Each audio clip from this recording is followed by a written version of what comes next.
The red emergency lights flashed across every screen in Earth Space Command Center. It was just another quiet Tuesday morning until the massive alien ship appeared out of nowhere, hanging in orbit like a wounded giant. "Sir, we're picking up a distress signal," said Jack the young radar operator. His fingers moved quickly across the control panel as more data streamed in. "It's not like anything we've seen before." Colonel Mike Parker walked over to the main screen, his coffee cup still steaming in his hand. The ship on the display was enormous, at least 3 times the size of Earth's largest space station. Its silver hull sparkled in the sunlight, but even from this distance, they could see that something was wrong.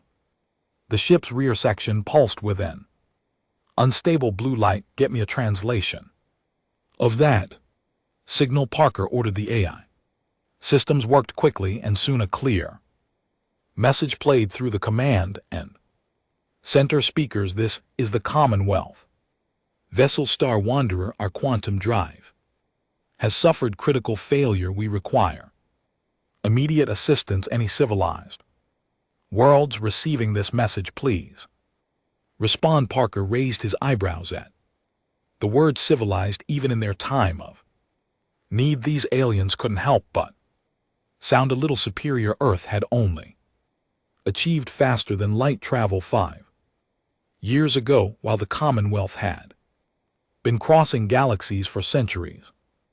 "Open a channel," Parker said. After a brief static burst, a holographic image appeared. The alien captain looked like a tall, thin crystal formation that caught and reflected light in beautiful patterns. These were the famous crystal pilots of the Commonwealth, known across the galaxy for their natural ability to navigate quantum space. "This is Earth Space Command responding to your distress call. I'm Colonel Parker. How can we assist?" The crystal beam's lights flickered in what seemed like surprise. "Earth, the newly space-faring world. We appreciate your response, but our quantum drive requires advanced knowledge to repair. Perhaps you could relay our message to more established worlds." Parker smiled. He'd been waiting for a chance like this. "Actually, we have some of the best mechanics in this sector of space. The Arizona shipyards are just 3 hours from your position." The alien captain's crystals dimmed slightly. "Our own engineers have declared the damage theoretically impossible to repair. The quantum matrix has developed fractures that defy our understanding. We appreciate your offer, but let us at least take a look." Parker interrupted. "You've got nothing to lose." There was a long pause. The crystal being seemed to shimmer in thought. "Very well, we accept your offer of inspection, though we maintain little hope." Parker didn't waste any time. He grabbed his phone and made a call. "Tom, get your team ready. You've got a big jog coming in at the Arizona shipyards." Tom Miller was already watching the alien ships approach on the massive display screens. He was a man in his 50s with rough hands and a face that showed years of solving impossible problems. His team of mechanics gathered around him, their eyes wide with excitement. "Look at the size of that thing," whispered Bill, Tom's youngest mechanic. "What if we can't fix it?" Tom grinned as he grabbed his toolbox. "Son, there's no such thing as unfixable. Everything's got moving parts, and everything that moves can be fixed. Doesn't matter if it was made on Earth or the other side of the galaxy." The alien ship slowly descended into Earth's atmosphere, guided by the shipyard's tractor beams. Its massive hull blocked out the sun as it settled into the largest repair dock. Steam hissed from its vents, and the unstable blue light from its engines cast strange shadows across the facility. As Tom led his team toward the ship's main airlock, he felt that familiar excitement in his gut. It was the same feeling he'd had as a kid, fixing his first broken radio. Some people saw machines as just metal and wires, but Tom saw puzzles waiting to be solved. The airlock cycled open with a soft hiss. A group of crystal beings waited inside, their forms glittering with what looked like concern and doubt. Tom adjusted his tool belt and smiled.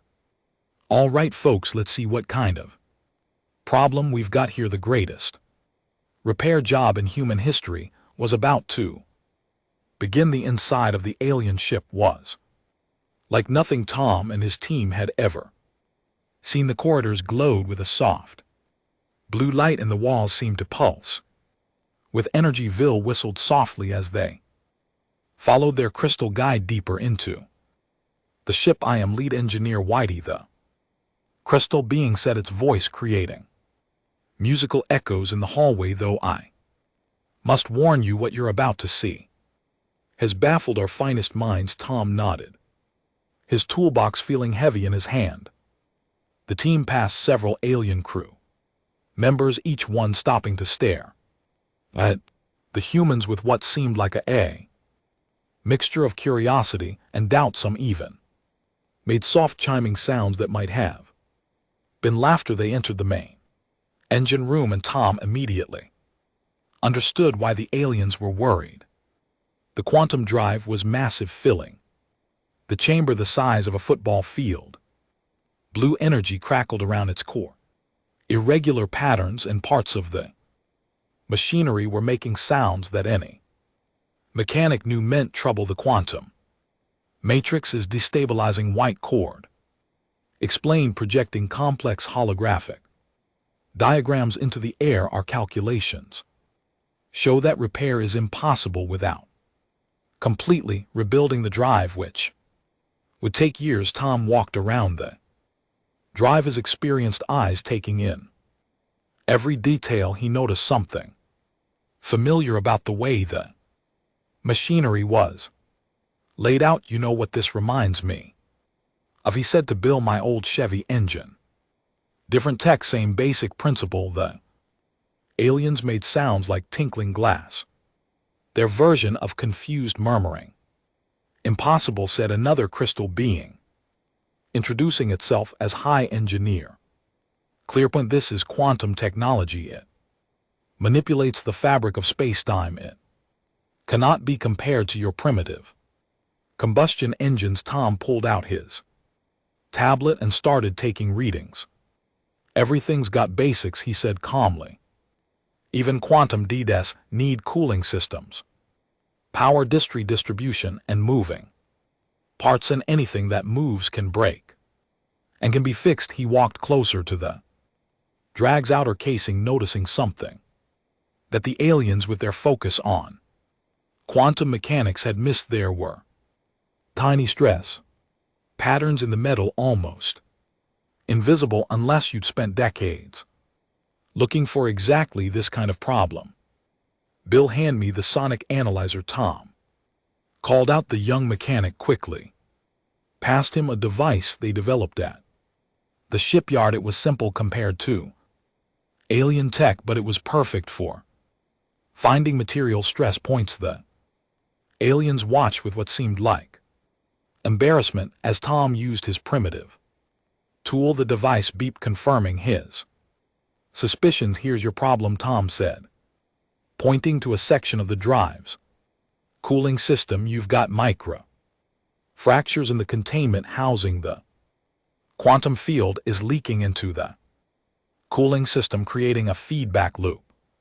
It's just like when a radiator crack causes engine overheating." The crystal beings clustered around the area. He indicated their forms, glowing brighter with surprise, but our sensors showed nothing wrong with the cooling system. White Core protested. "That's because you were looking for quantum problems," Tom explained. "Sometimes the biggest issues come from the simplest parts. These fractures are so small they're almost invisible, but they're spreading. Your quant field is incredibly powerful, but it's the regular old metal housing that's letting you Down Bill grinned just like that time we fixed the governor's hover car when all his fancy computer said it was dead. Clear points crystals dimmed slightly. Even if you are correct, these materials are specially engineered. They cannot be repaired with Earth technology. Tom pulled out his data pad and started sketching a repair plan. Maybe not with our materials alone, he said, but if we combine your quantum-resistant alloys with our Earth manufacturing techniques. He showed them his design. The aliens studied it, their crystals flickering rapidly as they communicated among themselves. Finally, Whitecore turned to Tom. Your approach is unorthodox, the alien engineer admitted, but we are without other options. You may proceed with your repair attempt. Tom nodded to his team. All right, folks, let's get to work. Bill called the shipyard. Tell them we need the portable forge and the new mano welding rake. He turned to the aliens, and will need access to your material fabricators. As his team sprang into action, Tom smiled. Sometimes the best solutions came from combining the old with the new, the simple with the complex. The aliens were about to learn that human ingenuity could solve problems that even their advanced technology couldn't handle alone. The next 12 hours aboard the Star Wanderer were unlike anything the human repair team had ever experienced. While the crystal aliens hovered nervously around their quantum computers running endless simulations, Tom and his team got their hands dirty with the real work. Pass me the magnetic probe, Tom called out from inside an access tunnel. He was wedged into a space meant for maintenance drones, not humans, but sometimes you had to get up close to really understand problem. Bill handed him the tool. Through the narrow opening, the deeper they looked, the more problems they found. The microfractures weren't just in one section, they had spread throughout the cooling system like a spider's web. Tom's tablet was filled with readings and measurements that told the story the aliens had missed. It's like watching Dominus fall, he explained to Whitecore, who hovered nearby, crystals dimming and brightening with worry. These fractures started small, probably from normal wear and tear, but because nobody spotted them early, they spread. Each crack created a tiny quantum leak, which made more cracks, and so on. Clero projected a hologram of their latest simulation, but our calculations show. Forget the calculations for a minute, Tom interrupted, pulling himself out of the access tunnel. His coveralls were stained with coolant, but his eyes were bright with excitement. Look at this. He took a small piece of metal from his pocket.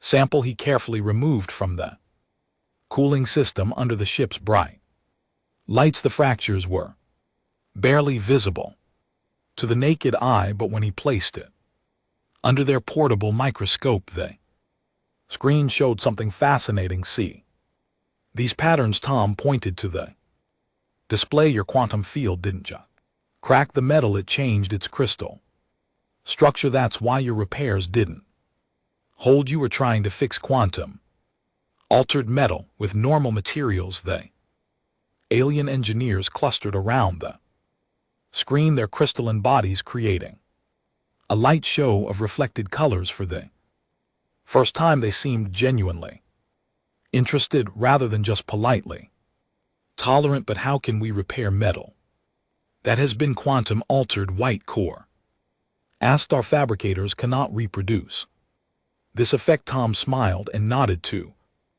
Bill, who pulled up their own analysis on a holographic display. We don't need to reproduce it, we need to work with it. These altered sections are actually stronger than the original metal. They're just connected wrong. If we can realign the crystal structure. He trailed off as he noticed the aliens were making their chiming sound again, but this time it wasn't dismissive, it was excited. They had finally understood what the humans were suggesting. You want to use the quantum field itself as part of the repair. Clearpoint's voice was full of disbelief. That is crazy, Bill suggested with a grin. Brilliant. Click. Point finished. We were so focused on shutting down the quantum field to make repairs, we never considered using it as a tool. Tom gathered his team around the main display. Here's what we need to do.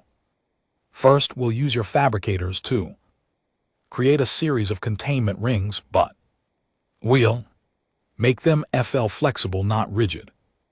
Then we'll install them in sections, using the quantum field's own energy to bond them to the altered metal. He pointed to different areas of the engine. We'll need to work fast. Each section has to be done within minutes of the last, or the pattern won't hold. It's like welding. Underwater, timing is everything. The crystal beings communicated among themselves in rapid flashes of light. Finally, White Core turned to Tong. This plan, it goes against all our standard procedures, the alien engineer said, but we can see the logic in your approach. What do you need from us? Tom pulled up a list on his tablet. We need access to your fabricators, direct control of the quantum field regulators, and he grinned. About 50 gallons of your strongest coffee. This is going to be a long night. As his team began preparing for the complex repair job ahead, Tom caught Bill staring at the quantum drive with a mix of fear and excitement. Nervous? Tom asked. A little. Bill admitted. If we're wrong about this, we're not wrong, Tom said firmly. Sometimes the best solutions are the ones nobody else would think to try. That's what makes us good at what we do. The repair of a lifetime was about to begin, and the whole galaxy was about to learn what human mechanics could really do. The fabrication bay of the Star Wanderer hummed with activity as human ingenuity met alien technology. Tom stood before the alien fabricator, a machine that could create almost anything from raw materials, watching as it produced the first of their specially designed containment rings. No, the metal needs to be more flexible, he said, adjusting the settings with careful precision. Think of it like a spring, not a brick. White Core's crystals flickered with concern, but stronger materials would be more resistant to quantum effects. Sometimes, Tom replied, pulling out the fresh ring. You need to bend so you don't break, he demonstrated by slightly flexing the metal ring. See, when the quantum field pulses, this will flex with it instead of fighting against it. The alien engineers watched in fascination as the humans worked. Bill was at another station modifying their Earth-made tools to work with the alien technology. He had stripped down their nano-W welders and rebuilt them to handle the quantum altered metal. It's like trying to nail jelly to a wall, Bill explained to a curious alien technician. You can't force quantum energy to stay put. You have to give it somewhere to go. Tom checked their progress on his talent. They had fabricated 30 rings so far, each one slightly different to match the unique pattern of quantum damage in different sections of the engine. The humans had mapped out the damage like an old-fashioned mechanic would map engine trouble, not with complex equations, but with practical experience and careful observation. Ready for the test run? Tom asked his team. They had set up a small-scale model of the repair they planned to do on the main engine. Everyone gathered around the test chamber. Even the alien captain had come down to watch. The tension in the room was thick enough to cut with a wrench. Starting quantum field simulation, Bill announced. The test chamber hummed to life, generating a miniature version of the energy field.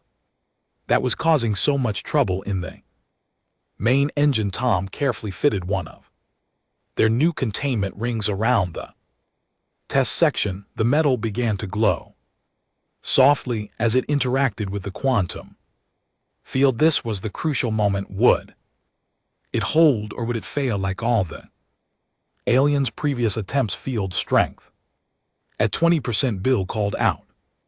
30%, 40%. The ring flexed slightly, exactly as Tom had designed it to do. Instead of trying to block the quantum energy, it channeled it, using the power to reinforce its own structure. 60%, 80%, full power. The test chamber filled with brilliant blue light. The aliens backed away, expecting another failure, but when the light faded, the containment ring was still there, humming softly as it maintained a perfect seal around the test section. The room erupted in a mixture of human cheers and alien chiming sounds. Impossible, clear point, whispered crystals glowing brightly with excitement. You've achieved quantum containment with simple mechanical principles. Tom grinned as he checked the readings. Nothing's impossible. You just have to stop fighting against the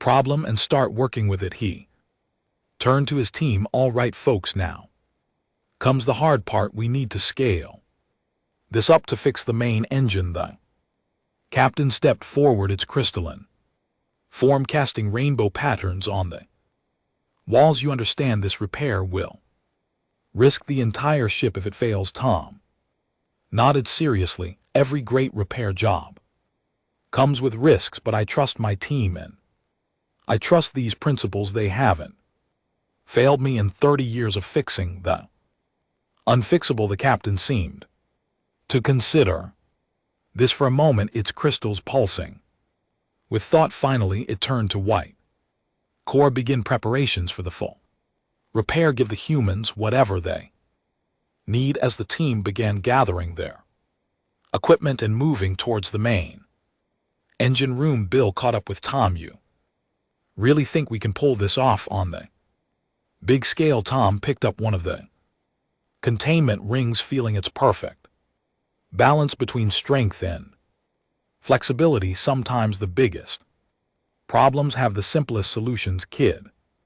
We just have to be brave enough to try them. The team headed for the engine room, ready to attempt the impossible. The real test was about to begin, and the future of human-alien relations might just depend on whether a bunch of Earth mechanics could really fix the unfixable.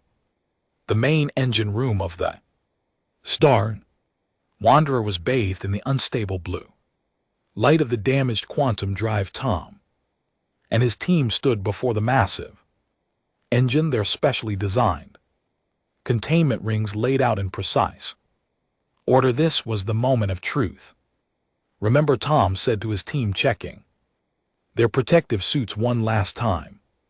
We've got exactly 12 minutes. Once we start, after that the quantum field becomes too unstable. He looked each of them in the eye. Anyone wants to back out, now's the time. Nobody moved. They'd practiced the sequence 20 times on smaller sections. Now it was time for the real thing. Beginning power reduction.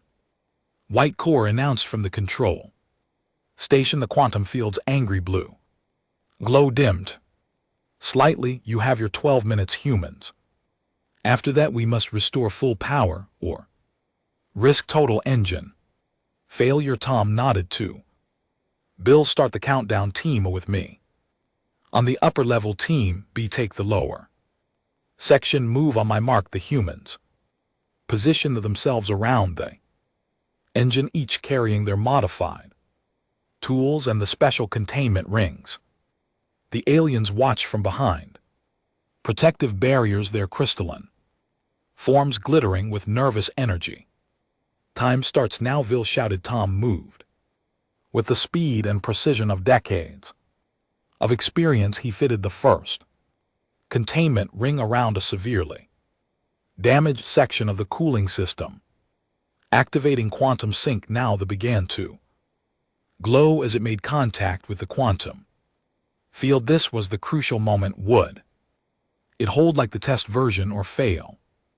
Catastrophically, the ring flexed, hummed, and then settled into place with a soft blue pulse. The quantum energy wasn't fighting against it, it was flowing through it exactly as Tom had planned. First ring stable, he called out. Move to Section 2. The repair teams worked with practice precision. Each ring had to be placed in exact sequence, creating a pattern that would guide and contain the quantum field. It was like building a dam while the river was still flowing, but with energy that could tear apart space-time. 4 minutes gone, Bill warned. Sweat dripped down Tom's face inside his protective helmet. They were halfway done, but the quantum field was becoming more unstable. The engine warning sounds grew louder, field fluctuation increasing. White core reported, its voice tense. The quantum matrix is approaching critical levels. Keep going, Tom ordered, fitting another ring into place. The field's fighting harder because we're starting to contain it. That means it's working. Team B reported success from the lower level. The rings were creating a visible pattern now, glowing lines of controlled energy spreading across the engine surface. 8 minutes, Bill called out. They were down to the last 3 rings. The quantum field surged, suddenly sending sparks of blue energy crackling through the air. One of the technicians stumbled, almost dropping a ring. Steady, Tom caught the tech's arm. Steady, we've got this. 10 minutes, 2 minutes remaining. The final rings had to be placed simultaneously to complete the pattern. Tom positioned himself by the last section. Teams in position, ready now. All 3 final rings went into place at once. For a terrifying moment, the quantum field flared blindingly bright. Warning alarms screamed throughout the ship. The aliens began evacuating the observation area. Then suddenly, everything went quiet. The quantum field pulsed once, twice, and settled into a steady, gentle blue glow. The containment ring, things hummed in perfect harmony, guiding the energy instead of fighting it. Field stability at 98%. White core announced in disbelief. 99%, holding steady at 99.5%. The human repair team slumped exhaustion, but they were grinning inside their helmets. Tom checked the readings on his tablet, confirming what he already knew in his gut. They'd done it clear. Point approach, Tom. Its crystals glowing with what could only be described as amazement. In all my years of engineering, I have never seen anything like this. You didn't just repair the drive, you improved it. Tom pulled off his helmet, wiping sweat from his forehead. Sometimes the best solutions come from understanding the basics. All the quantum physics in the universe doesn't change the fact that everything that moves needs somewhere to move to. The impossible repair was complete. Human ingenuity had proven itself against one of the greatest engineering challenges in the galaxy. But as Tom looked at his tired but proud team, he knew this was just the beginning. 3 days after the repair, the Star Wanderer hung in orbit above Earth, preparing for its crucial test flight. The ship's engine room buzzed with a mixture of human and alien technicians running final checks. Tom stood at the main control panel, reviewing the quantum drive readings for the 100th time. All containment rings are working perfectly, Bill reported, his tablet displaying sea of green status indicators. The quantum field is more stable than it's ever been. White core hovered nearby, its crystalline form pulsing with what they humans had learned was nervous excitement. We will begin with a small power increment, the alien engineer said.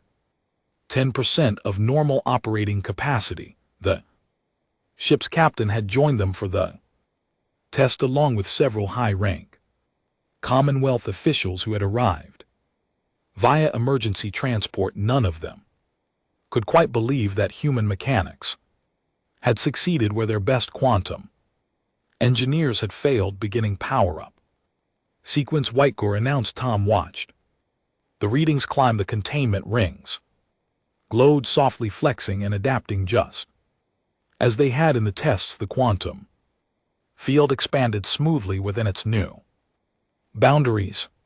10% achieved. Clear point. Reported all systems nominal. Let's push it to 30%. Tom suggested he could feel the engine's rhythm through the deck plates. It wasn't just working, it was working better than before. The aliens exchanged glances, their crystals flickering in rapid communication. Finally, the captain nodded. Proceed. The engine's hum deepened as more power flowed through the quantum drive. Tom's repair team watched with proud smiles as their containment system handled the increased energy perfectly. 30% holding steady. Whitecore announced field stability at 99.8%. That's higher than our original specifications. One of the Commonwealth officials stepped forward, their crystals glowing with intense blue light. Impressive, but a working ship needs full power. Can your primitive solution handle that? Tom met the official's glow with a steady gaze. Why don't we find out? Take it to full power. The engine room fell silent. Even the alien technicians stopped their work to watch. This was the moment of truth where human engineering stand up to the full might of alien quantum technology. Beginning full power sequence, Whitecore said. 40%, 50-60. The containment rings began to sing, each one producing a different note as the quantum field pulsed through them. It wasn't the angry crackling of before.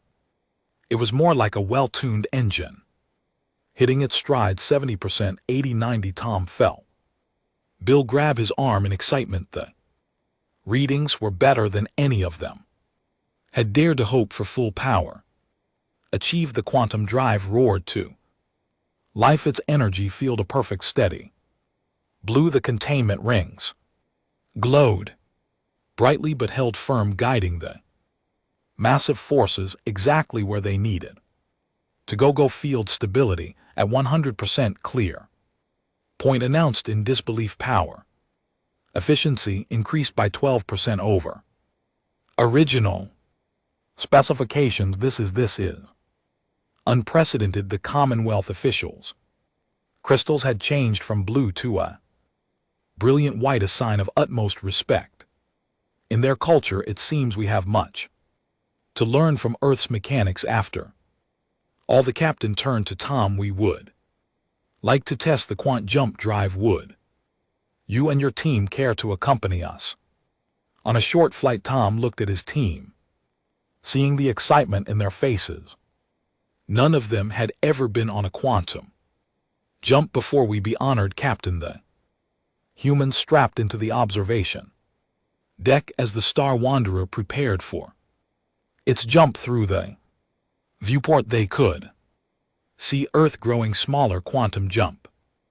In 3, 2, 1, the stars stretched into lines of light and the ship leaked across space as smoothly as a luxury car on a freshly paved road. In that moment, human engineering had not just fixed the unfixable, it had improved it. Tom smiled as he watched his team's awestruck faces.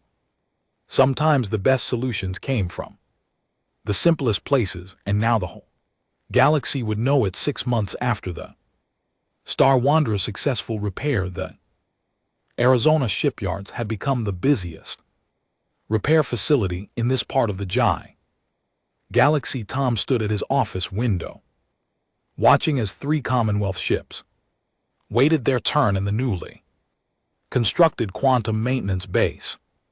Another request just came in, Bill said, walking into the office with a holographic message floating above his Tablet, a crystal liner from the Centauri sector. They heard about our containment ring design and want an upgrade. Tom smiled. The primitive repair technique that had saved the Star Wanderer had become the new standard across the Commonwealth fleet. Ships that received the human-designed containment system reported better efficiency and stability than ever before. Did you see the latest from the Academy? Bill asked, pulling up another report. The Commonwealth Engineering Academy, once skeptical of human methods, had created an entire department dedicated to studying what they called practical quantum mechanics.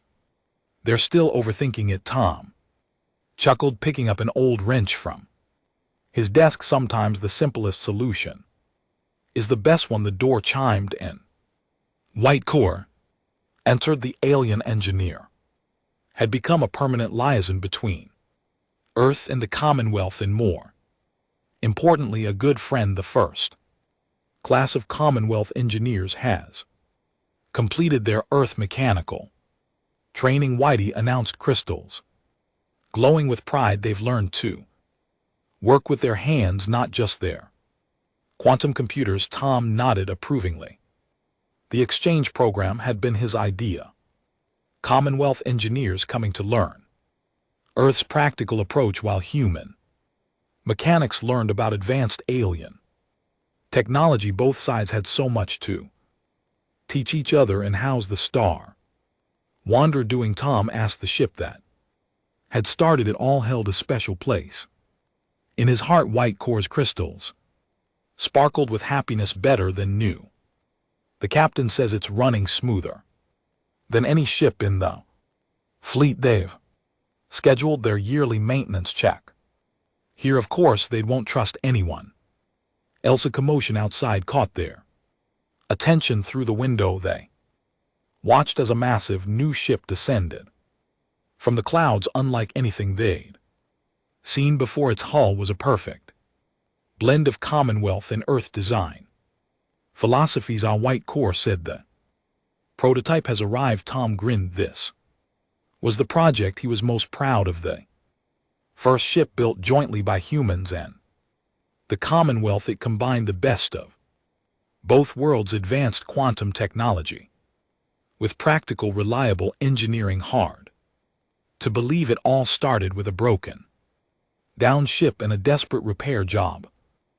Bill, MS, not that hard to believe, Tom replied. Humans have always been good at fixing things. We just needed the chance to prove it on a bigger stage. The door chimed again. This time it was Colonel Parker, looking much more relaxed than that day 6 months ago when all this began. Tom, he said, the Commonwealth High Council just approved the expansion plan.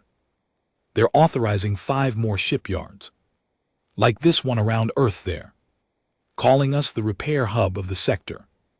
Better triple our coffee order. Tom joked, but his chest swelled with pride. Earth had found its place in the galactic community, not through advanced technology or powerful weapons, but through the simple human traits of ingenuity, practical thinking, and the determination to fix what others said couldn't be fixed. White core moved to the window, its crystalline form reflecting the sunlight. You humans have taught us something valuable. Sometimes the most advanced civilizations can forget the basics. You reminded us that understanding the fundamentals is just as important as having advanced technology. Tom walked over to join his alien friend at the window below them.